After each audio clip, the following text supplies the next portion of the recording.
Hey, what's up, everybody? Welcome to my brand new channel, the Comic Book Selection. In this channel, I will be bringing you weekly videos of either single comic books or a series of comic books that I have in my collection dating back to the early 80s when I was younger and I was a big comic book fan and collector. So if you're one of those that loves comic books, you definitely want to make sure that you subscribe to this channel and hit that bell so you can be notified of upcoming videos. So, with that said, let's just get started. How about we jump right into it with our first comic of this episode?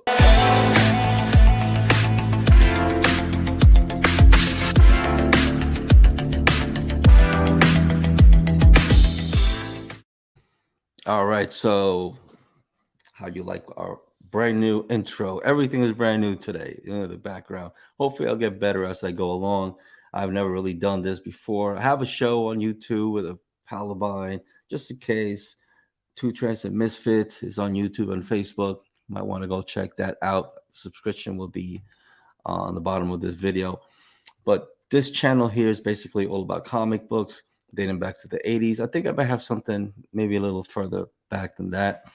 At one point, I was like really big into comic books. Every week, I used to go to my neighborhood comic book store up there on Coney Island in Brooklyn and get a comic book. I used to try to get like first issues that would come out, like whatever would come out first issue, hoping that one day will be worth something. And I kept building and building it until I had this box full of comic books. So recently I went into it to look at them. I was like, what am I going to do with this? I figured I might sell them.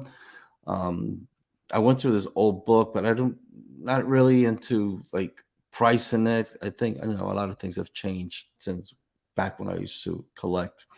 So I thought, why not do a channel on it, feature comic books that I have, and maybe you're interested.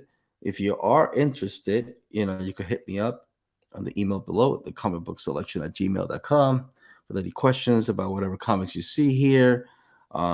Maybe you want to ask if I have a certain comic in my library, which I could look into that and probably do a show on it. So yeah.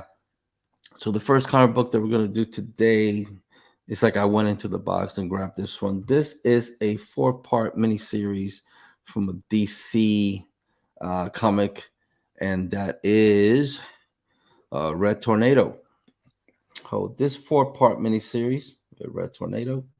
As you can see, I know that people like to see um, quality and how good it is. Basically, all these comic books that I have, I would read them once and then bag them and box them. So you can see right here, this is you can get it right, the first edition, July 85. Look at that, 75 cents back then. And we'll open to the first page so you can start looking at the condition of the comic book. Right here it says number one, published 1985, DC. And we see in the first clip, we see Lana Long talking about Lana Lang um, reporting on this storm that's coming up that suddenly came by here in New Jersey. And she reads, despite the best efforts at an orderly evacuation, there is panic at this as these suburbanites face the loss of homes and possessions. The recent and most violent and destructive of storms, the tornado. And you see the tornado coming is destruction. And she says, good Lord, the sky. On the next page, we see the red tornado. The red tornado makes its appearance. Um, as the eyes of the crowd widen in surprise and sudden hope, the android hero visual receptors view the scene coolly. So he's thinking the wind speed, the rotating. He calculates everything. But when he does, it is with perfect mechanical decision. He's created another cyclone of the first whirling in the opposite direction, thereof Coley, it'll simply wipe out the natural tornado. But if he can't match the storm power for power, the strain will tear him apart. The tornado begins to vibrate to shudder. The scarlet figure inside is lost to view.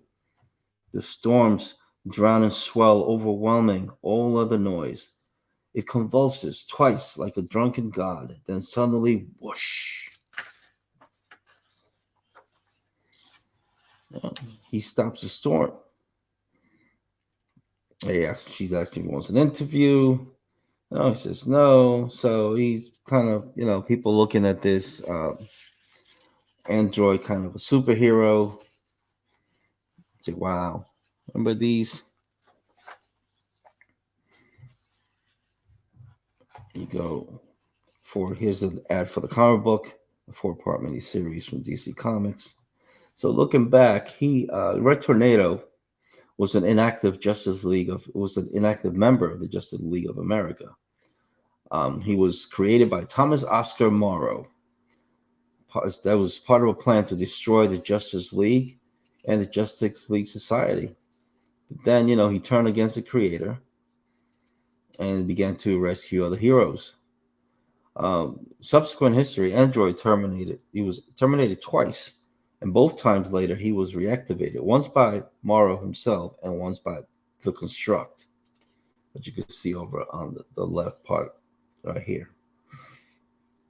So because of his origin and his story, the android kind of developed an inferiority complex, and the speculation has it that he adopted a nondescript persona of John Smith, as he currently lives in Manhattan and is employed by a temporary office worker. So continue seeing the comic book, again, see no damage. What happened here? No, there's no water damage in the comic book. Oh, that's actually the color of the coat. Go to the next page. Back in the day, Android has rescued Traya from a war zone in the Middle East, and since then he became very emotionally attached to her. So we got Sutton and Traya. All three, they encircle the family of friends of Tornado's entire friendship. Say, wow, I remember these things here, Atlas Body. I remember trying to sign up for that too when I was young. All these ads, you would get caught into it big time. He goes, and another day he was being attacked by a bunch of other androids who were sent to destroy him.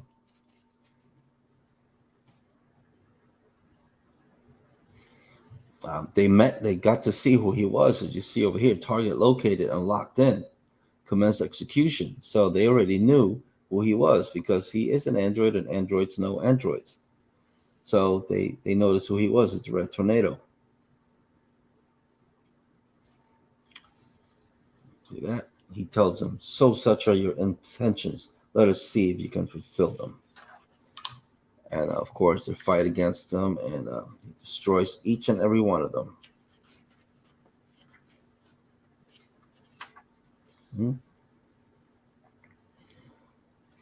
Very, very interesting. A lot of people have mixed feelings about the tornado. Some see him as a superhero. Others see him as maybe kind of a villain because it's robots, and robots have they could easily turn against the humans.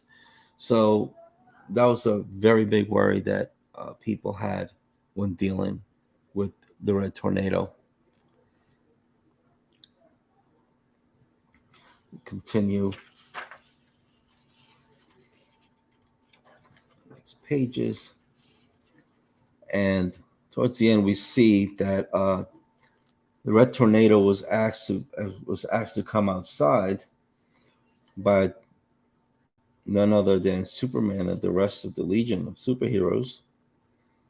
He comes out all calmly, thinking, "Hey, it's cool. They're calling me. I wonder what they want from me. Greetings, friends.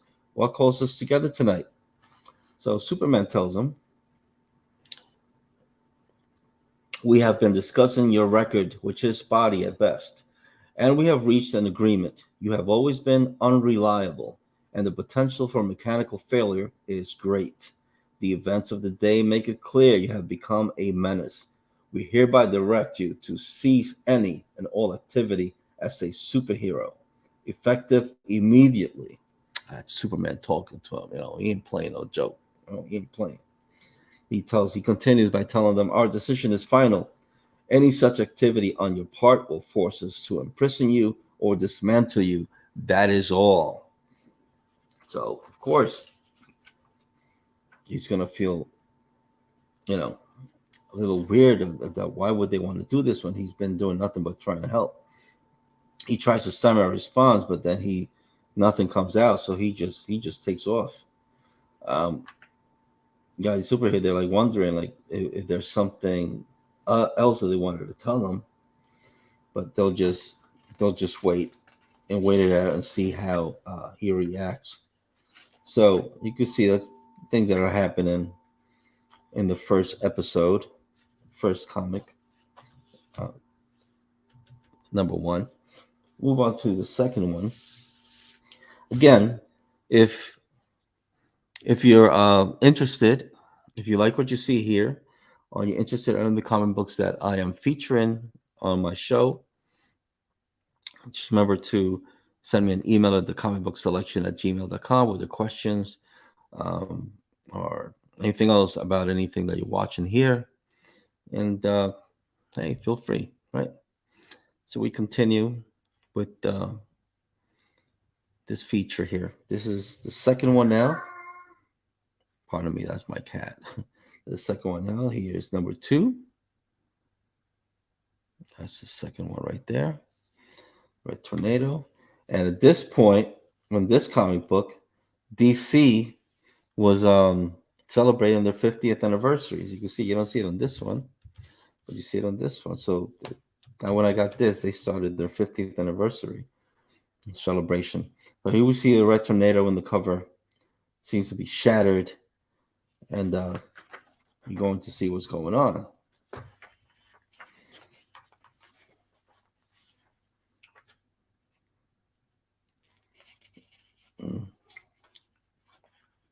See Superman.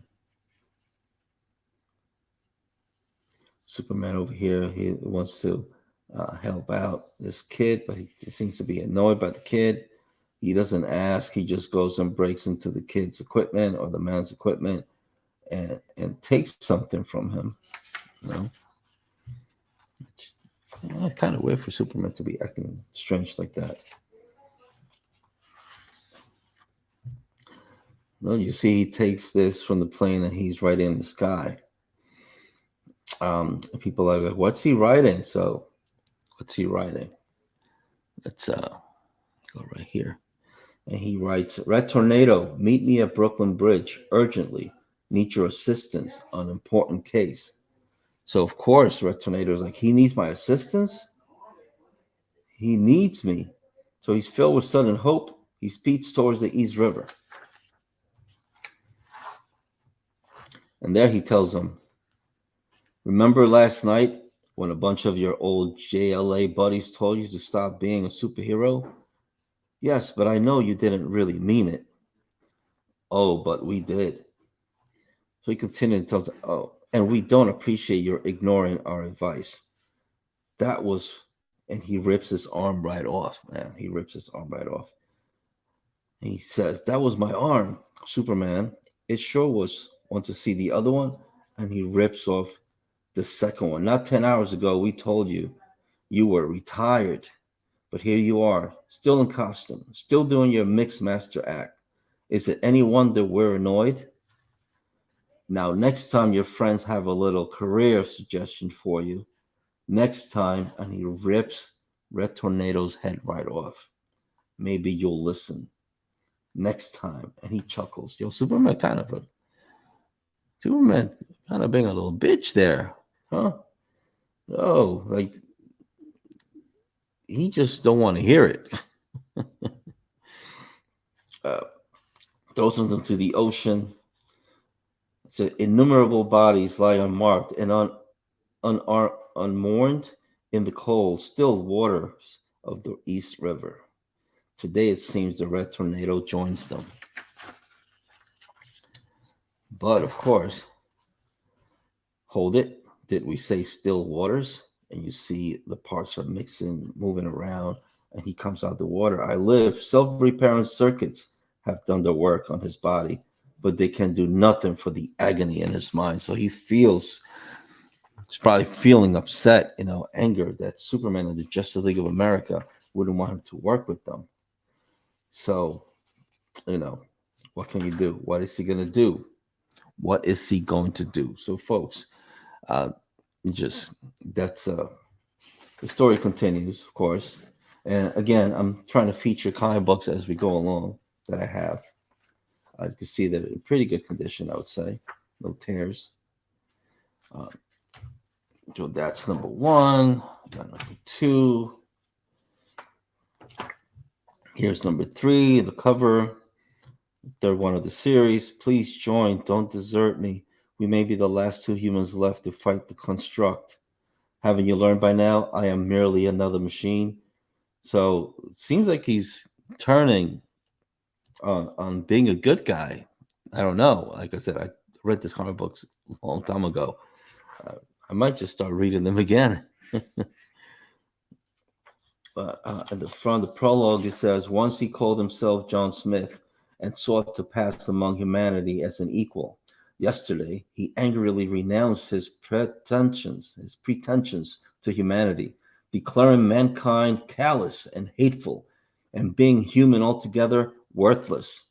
Today he is at peace, a mechanical being satisfied to be creature of plastic and steel. If he is no more, at least he is no less. And what of the world he has turned his back on? In every city, every town, every part of the world, from Tierra del Fuego to Siberia, a war is being fought. On one side, the construct, a malevolent creature of pure intellect, created when the crisis crossing network of electronic signals in the Earth atmosphere became more complex than human brain. On the other, every man, woman, and child in the world, be they superhero, soldier, or private citizen, over 4 billion souls fighting for their very survival. Sad to say, the outcome is never in doubt. And this here we see all these superheroes: Wonder Woman, Flash, Batman, Hawkeye, the Hawk. I said Hawkeye, not Hawkeye. The Hawk. I see Green Lanterns in here. Very interesting story, folks. Very interesting story. And this is basically a first collection. And here we got number 4, the series. As you can see, continue. Here was not here, but on these next 3, you see the label for DC's 50th anniversary, 1935 to 1985. And this is the 4th one of the series. As you see, I have all the 4. Number 4 published 1985. And well, if you want to know the rest of the story, you'd have to get the books. So these are all the 4. I'm sorry, on the camera, of the Red Tornado, first edition through 4th series of this 4-part miniseries by Busiek, Infantino, and McLaughlin. And hey, hope you enjoyed this first episode. I'm a little off probably. Again, I've never done this kind of video before, and on my own at that. I'm sorry if there's any background noise. I think my heater goes on and off. I have my cat in the background, so I can't do much about that. But again, just know that if you like anything you see here, you can hit me up at the comicbookselection@gmail.com with your questions, or if you want to obtain these comic books that I have, hey, we can talk. All right, just hit me up at the Gmail. And again, thank you for joining me in our first episode of the Comic Book Selection, episode 1. We hope you liked it. If you did, please share this, help me grow. Hopefully I'll get better And I guess that's it for now, folks. I will see you in the next one. Yeah, I don't know what else to say. See you all in the next show. Thanks for joining me. Bye.